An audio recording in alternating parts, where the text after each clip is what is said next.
Ndagira ngo rero tugaruke ku itangazo rito cyane ryongeye gushyirwa hanze na Repubulika Iharanira Demokarasi ya Kongo ku munsi w'ejo. Banditse amagambo kuri X ku biro bya Perezida wa Repubulika Iharanira Demokarasi ya Kongo ndetse n'umuvugizi w'ibiro bya Tshisekedi nawe yagira icyo atangaza. Ariko kandi ntabwo bigeze basohora itangazo riri official nkuko mwabibonye mu gitondo twifashishije amagambo bagiye bandika kuri X mu kanya kashize nibwo basohoye itangazo riri officiel bongera kugaragazamo ibisa n'ibitunguranye kubera ko ngubwo bavuze ko bagomba gushingira cyane ku mwanzuro wa Loni w'ibihumbi 2773 uyu mwanzuro utegeka ingabo z'igihugu cy'u Rwanda ngo kuva muri Repubulika Iharanira Demokarasi ya Kongo, kandi aha tukibutsa ko u Rwanda inshuro zose ruhakana ko nta ngabo rufite muri Repubulika Iharanira Demokarasi ya Kongo. Ariko kandi mu itangazo rishya rya Repubulika Iharanira Demokarasi ya Kongo ngiye kuba nkusomera batangiye kuzanamo ibijyanye n'iyi myanzuro ya Loni ndetse n'ibindi bihabanye n'ibyo twabonye mu itangazo rya Katari rihuriweho. Nibutsa ko nyakubahwa Perezida Paul Kagame yibukije ko Repubulika Iharanira Demokarasi ya Kongo igomba kwicarana n'abarwanyi ba M23 bakaganira. Umukuru w'igihugu cy'u Rwanda yagaragaje ko gusenya burundu no guhagarika imikoranire na FDLR kari ingenzi cyane. Ku mbuga nkoranyambaga rero ndagira ngo nabyo mbigarukeho nk'abantu mukomeje kugenda mubana natwe mu makuru atandukanye tugenda tubagezaho. Hakomeje kugenda hacicikana amakuru avuga ko M23 ngo ishobora nayo kwerekeza Katari, ariko kandi turaza kwerekeza mu bitangazamakuru binyuranye nka Reuters yanditse ko ibiganiro byabaye ku munsi w'ejo byari bisanzwe, bivuze ko bitagomba guhagarika inzira zashyizweho n'Abanyafrika ni Nairobi ndetse na Rwanda. M23 izaguma muri ibyo biganiro. Ntabwo kugeza ubu amakuru nashakishije nta makuru aremeza ko ihuriro Alliance Fleuve Congo M23 ko rizerekeza muri Katari, ahubwo amakuru ahari nkuko turaza kubigarukaho muri Reuters cyangwa se mu biro ntaramakuru by'Abongereza. Igihari nuko ihuriro rya Alliance Fleuve Congo rizaguma mu biganiro bya Nairobi ndetse na Rwanda nkuko biteganywa n'inama zahuje EAC na SADC. Mwabibonye abakuru b'ibihugu bahuye, ariko nanone bashyize imbere izo nzira zashyizwemo ingufu n'abaperezida bo mu karere k'ibiyaga bigari ndetse na SADC. Ndagira ngo rero munyemerere mbanze nterera amaso muri iri tangazo rya Repubulika Iharanira Demokarasi ya Kongo, nkomereze muri Reuters.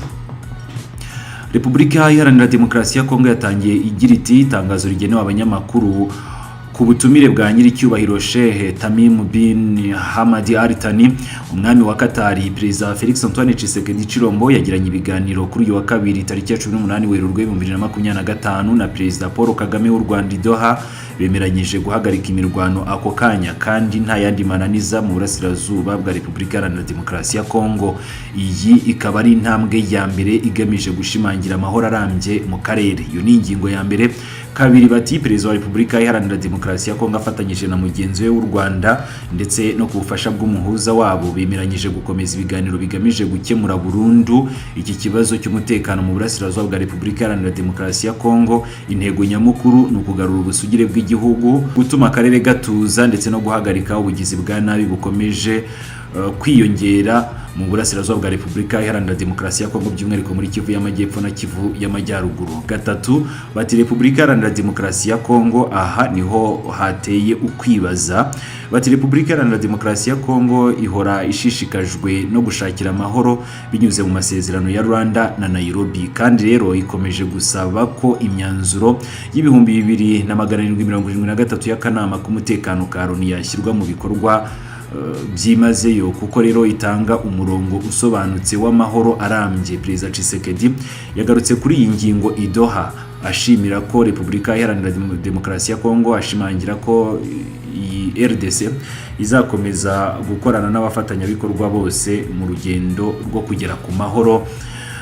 Iyi Repubulika Iharanira Demokarasi ya Kongo yazanyemo ingingo y'imyanzuro ya Loni itegeka ingabo z'igihugu cy'u Rwanda kuva ku butaka bwa Repubulika Iharanira Demokarasi ya Kongo ndetse na M23 ngo ako kanya igahita isubira inyuma igashyira intwaro hasi. Simbizi niba iyi ngingo yaganiriweho, gusa inshuro zose u Rwanda ruhakana ibijyanye n'ingabo rwaba rufite muri Repubulika Iharanira Demokarasi ya Kongo. Ariko kandi turakomeza dukurikirana amakuru tuze kumenya neza niba koko iyi ngingo Tshisekedi yemereye abanyekongo niba koko yaganiriweho.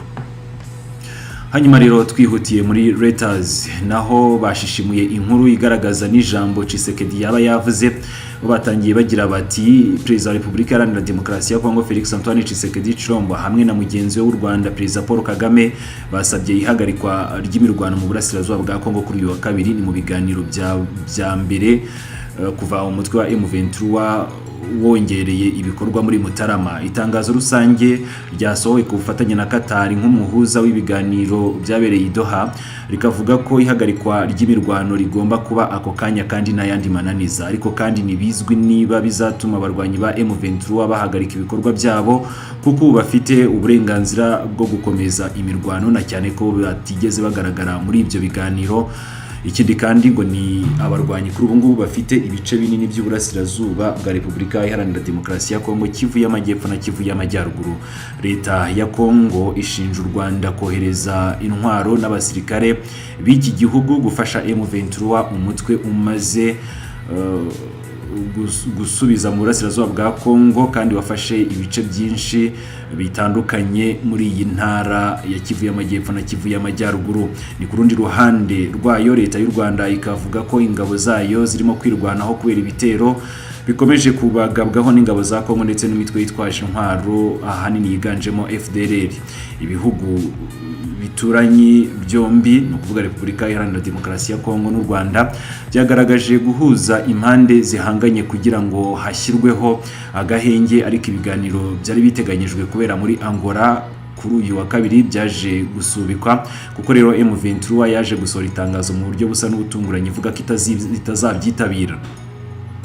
Mu biganiro byabereye muri Qatar, Tshisekedi na nyakubahwa Perezida Paul Kagame ngo bemeye ko bagomba gukomeza ibiganiro byatangiriye i Doha mu rwego rwo gushyiraho urufatiro rukomeye rw'amahoro arambye nk'uko byatangajwe n'amatangazo yasohowe nyuma y'ibiganiro.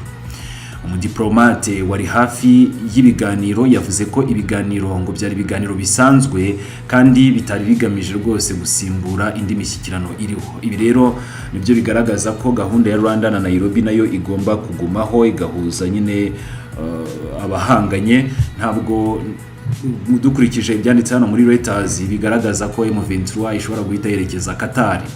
Intambara yo mu burasirazuba bwa Kongo ikaba ifite imizi mu ngaruka zatewe na jenoside yakorewe abatutsi hano mu gihugu cy'u Rwanda 1994 ndetse no ku bijyanye no guhatanira cyangwa se kurwanira imitungo kamere mu burasirazuba bwa Repubulika Iharanira Demokarasi ya Kongo yiganjemo amabuye y'agaciro. Kuva muri Mutarama iyo ntambara yarushijeho gukaza umurego, aho abantu ibihumbi n'ibihumbi bishwe, abandi benshi bahinduka impunzi imbere mu gihugu ndetse no hanze. Igihugu cya Qatar ngo cyakunze kugira uruhare nk'umuhuza mu makimbirane atandukanye. Ayavuba ahangaha cyakoranye na Misiri na Leta Zunze Ubumwe za Amerika mu biganiro byo guhagarika imirwano hagati ya Israel na Hamas muri Gaza, ariko ubwo bwumvikane bwahise buhagarara kuri uyu wa kabiri. Umubano wa hafi wa Qatar n'igihugu cy'u Rwanda ni wo watumye nyakubahwa Perezida Paul Kagame yemera kujya kuganira na mugenzi we muri Qatar.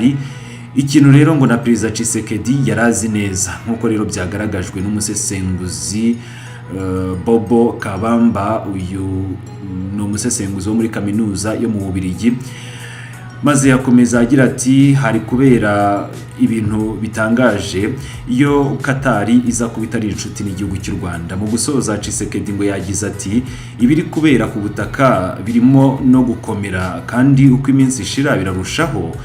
Nkeneye rero kubona umuti w'iki kibazo mu buryo burambye kandi bwihuse, niko Tshisekedi yifuje muri iyo nama yahuriyemo na bagenzi be.